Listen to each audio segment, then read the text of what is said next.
they've been saying all this time it's never going to happen, and now it's happening, right? So we break the haters at 69K, and then 100,000 is where we break egos, right? 100,000 is where we break egos, and that's really more important to me than the 69K. I want to snap these bears' egos, right? I want to snap their egos, and I want to snap the non-believers' egos, and I want to snap the people's egos who have been sitting there going, oh no, I don't need to learn about Bitcoin. I'm too rich. This is going to fail. No one's going to believe this. America's going to shut this down, blah, blah, the environment, the weather's going to affect it, whatever else.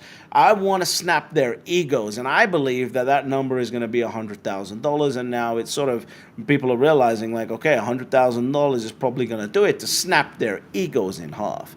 And that's extremely important to do, because we can only move past this point once we actually bring them on board. At the end of the day, Bitcoin is money for everyone, and so we need to bring the quote-unquote non-believers on board, and that's going to happen, I believe, at 100,000. 69K, we're going to break the haters, and then once we break the haters and go to 100,000, we're going to break the egos of everyone. The world's ego is going to break at $100,000, right?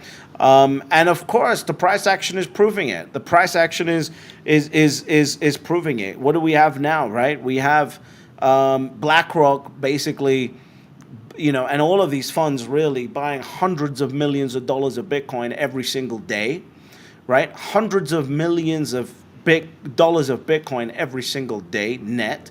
Can you imagine that? This has never happened before, right? There's never been a bear market, a bull market, any market for Bitcoin, where you've seen like $250 million worth of Bitcoin coming in every single day, no matter what. You wake up in the morning, 250. You wake up the next day, 250. You wake up the day after, 250. Oh, GBTC sold 600 million, great, 500.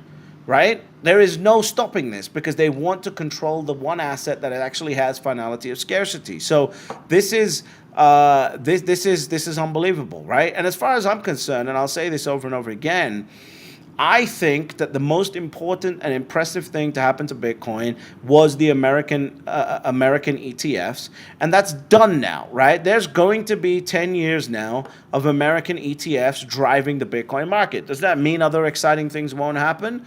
No, but what that means is, for me, at least, when I was thinking about Bitcoin in 2020, as you guys know, who have been, watching my videos, for me, the vision of the ETF was what was going to drive this thing, right? And so I think that you're going to see, the Arab nations that everyone keeps talking about. I don't think there's going to be as much buying as what people are saying. But here's the crazy part. If we just get $50 million a day of buying, like let's say they go, you know what, we should probably squirrel away a little $50 million a day from these countries. Every $50 million after the halving adds 80-something thousand dollars to the equilibrium price of Bitcoin, right? And how you work out the equilibrium price is you take the amount of money coming in and divide it by the number of Bitcoin that are available to buy. And the way that I like to do that is just basically take the number of Bitcoin that are being mined and add 30% for the morons that are selling it to BlackRock, right?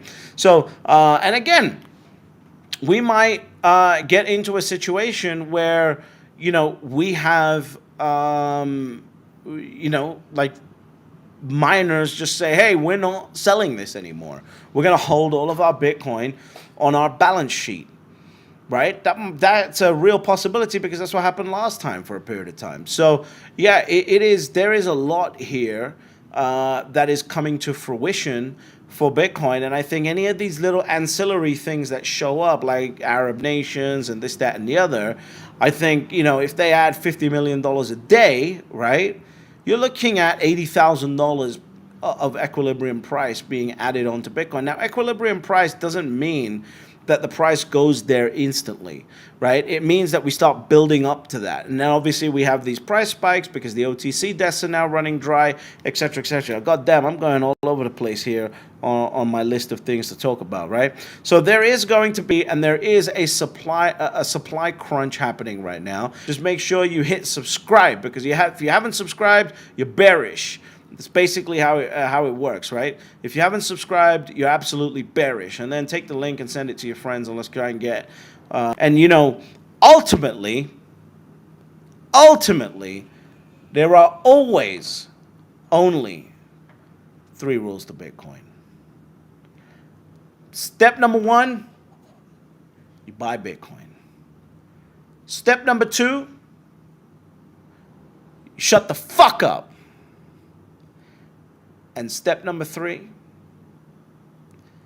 you get fabulously wealthy.